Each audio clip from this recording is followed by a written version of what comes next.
What's up my loves, my name is Paige, this is Pages with Paige, and today we're going to be doing 7 on Sunday.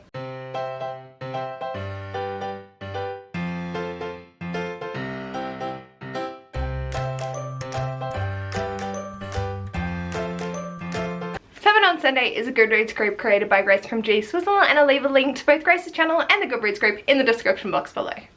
So today's topic are our favourite standalones, which is why behind me is looking a little bit different, because I've taken 7 books off of that shelf to be able to talk about today. In terms of these, I have talked about them profusely on my channel. They're my favourites for a reason, and them being standalones just contribute to that fact. I apologise in advance that this is going to be a list you know, but I hope you enjoy, and maybe it will refresh your memory if there's been one that I haven't spoken about for a little while. The first on my list is Ivy Aberdeen's Letters to the World by Ashley Herring Blake. I think that this is an essential to be in any school library for being able to deal with or coming to terms with your sexuality and going through hardships as a family. It's a whole slew of just wonderful conversations that are done in such an approachable way for kids, and I think it's really, really important. The writing itself, absolutely amazing, and then the character developments, the exploration of their identity, the plot, just everything is just beautiful. I'm going to read the synopsises for these because I never do them justice, so here we go. Is this what a crush feels like? A constant stomachache, a bubbly feeling in your fingertip. When a tornado rips through town, 12-year-old Ivy Aberdeen's house is destroyed and her family of 6 is displaced. Ivy feels invisible and ignored in the aftermath of the storm, and what's worse, her notebook filled with secret drawings of girls holding hands has gone missing. Mysteriously, Ivy's drawings begin to reappear in her locker with notes from someone telling her to open up about her identity. Ivy thinks and hopes that this someone might be her classmate, a girl on whom Ivy has begun to develop a crush. Will Ivy find the strength and courage to follow her true feelings? Like, yes, beautiful, wholesome, love this. The next I have is Eleanor Elephant is Completely Fine by Gail Honeyman. Again, I just really enjoyed this story. I did not expect the way that it went, and I adored Eleanor as a character, even though she's like hard to get along with. By the end of it, it just has a different vibe to it, and I absolutely adored it.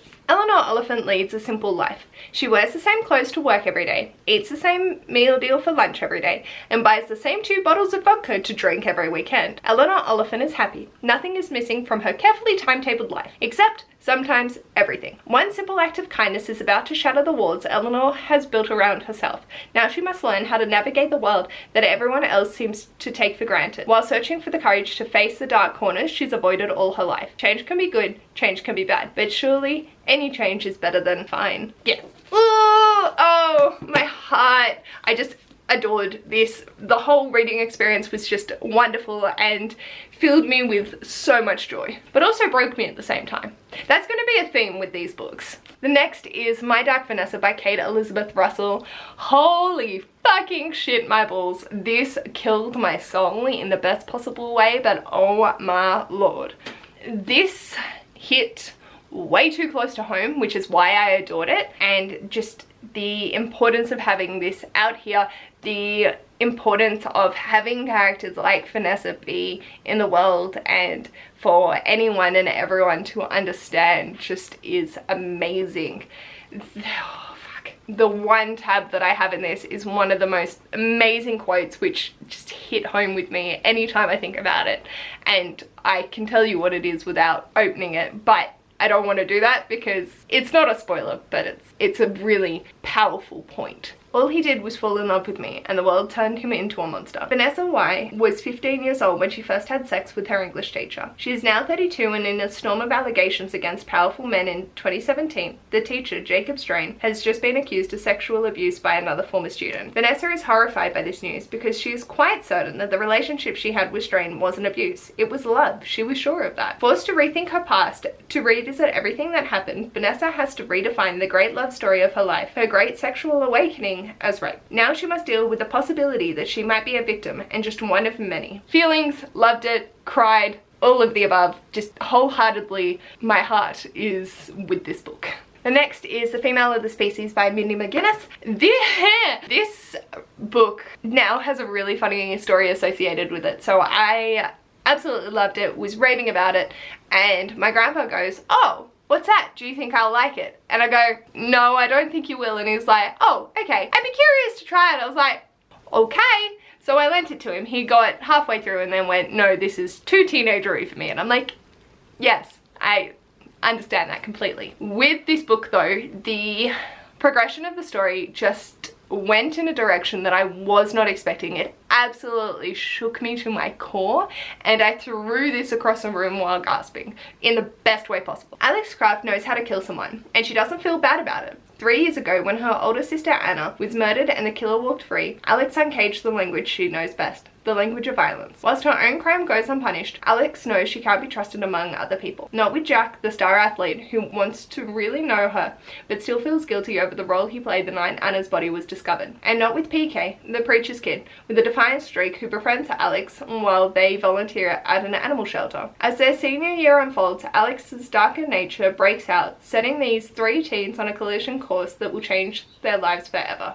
So good. Obviously there are a lot of trigger warnings for this, but one thing with the mention of the animal shelter, there is animal abuse in this, so not by our protagonist, it's done by a character. So on top of all the triggers that come with this book, that is an extra one, which I don't think is talked about as much, but holy shit, fucking brilliant. The next is Girl Meta Stars by Ashley Herring Blake. Yes, she has 2. I do not care. She is an amazing writer, and holy fuck my balls. Do we sense a theme of favorite books and dealing with hard topic and just again, writing in this is amazing. Ashley Herring Blake can do no wrong by me apparently, so love that. Still haven't read all of her back work, but I'm very keen to. This is one of the books that made me question if Matilda was still my favorite book, and yeah, it set me in a way. The dynamics in this, the familial relationships, brilliant. The way that dealing with having a conflict of interest when people say things and make accusations, brilliant. I need Owen to explain this, because yes, I do know Owen would never do that, but I also know Hannah would never lie about something like that. Mara and Owen are about as close as twins can get. So when Mara's friend Hannah accuses Owen of rape, Mara doesn't know what to think. Can her beloved brother really be guilty of such a violent crime? Torn between the family she loves and her own sense of right and wrong, Mara is feeling lost, and it doesn't help that things have been strained with her best friend and ex-girlfriend Charlie. As Mara, Hannah and Charlie navigate this new terrain, Mara must face a trauma from her own past and decide where Charlie fits into her future and how to move forward. Oh, I just love all of these books so much, and these characters, I just want them to be okay. And the next, obviously, is Matilda by Roald Dahl. Do I need to express any further my love for this book? I only recently reread it. It's still fucking brilliant, and just, there is something so wholesome. It's like coming home every day, and the smile, because I just feel such a sense of happiness and joy, of comfort, of being supported, and this has really shaped who I am as a person, and I very much appreciate it. Matilda's parents have called her some terrible things. The truth is, she's a genius and they're the stupid ones. Find out how she gets the better of them and her spiteful headmistress, Miss Trunchbull, as well as discovering that she has a very special power. I'm gonna leave it at that. And then, obviously, it is my favorite book. That is A Heart in the Body and the World by Deb Coletti. My soul. Yes. Honestly, I don't have words for most of these, because just the way that they hit me with what I was looking for and what I needed from them was just fantastic. I could read classics, I could read other books that give me the same sort of exploration, but I don't know, I just feel like each of these offered something at the time that I read them to be perfect for me. So I know these are not going to be favourites for everyone, especially people that don't like YA. Like, most of these are not going to be your jam, and that's totally chill. I do not begrudge you at all. I needed these so badly, and I am so thankful that they came into my life when they did, and I get to experience the joy. When everything has been taken from you, what else is there to do but run? From Seattle to Washington, D.C., Annabelle is running through mountain passes and suburban landscapes. from long lonely roads to college towns. She's not ready to think about the why yet, just the how. Muscles burning, heart pumping, feet pounding the earth. But no matter how hard she tries, she can't outrun the tragedy from the past year, or the person, the taker, that haunts her. Followed by Grandpa Ed in his RV and backed by her brother and 2 friends, her self-appointed publicity team, Annabelle becomes a reluctant activist as people connect her journey to the trauma from her past. Her cross-country run gains media attention and she is cheered on as she crosses state borders, even thrown a block party and given gifts. The support would be nice if Annabelle could escape the guilt and the shame from what happened back home. They say it isn't her fault, but she can't feel the truth of that. Through welcome and unwelcome distractions, she just keeps running to the destination that awaits her. There she will finally face the miles of love and loss behind her, and what still lies ahead.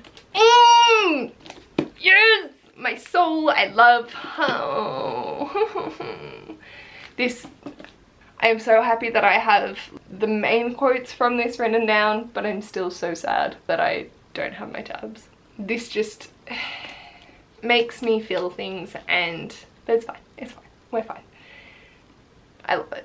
So these are my 7 favourite standalones, and I'm so thankful for Grace for picking this topic and letting me just gush about some of my faves for a minute. I hope you didn't mind me reading out the synopsises. I realised I've never actually done that for these books before, and with them being my favourites, I feel like it gives you enough of the detail whilst leaving things a little bit more hidden as well, because these have some amazing moments in them, and I always hate when the synopsis spoils that for you, but all of these, they're safe. Let me know in the comments, what is your favourite standalone? Do you have one? It's like, I'm just very fortunate that my favourite books are standalones and my series shelves can stay as they are. But yeah, let me know in the comments, what's your favourite standalone? If you liked this video, feel free to give it a big thumbs up. And if you'd like to see more of this mess, feel free to subscribe. And I'll hopefully see you in my next video. Bye!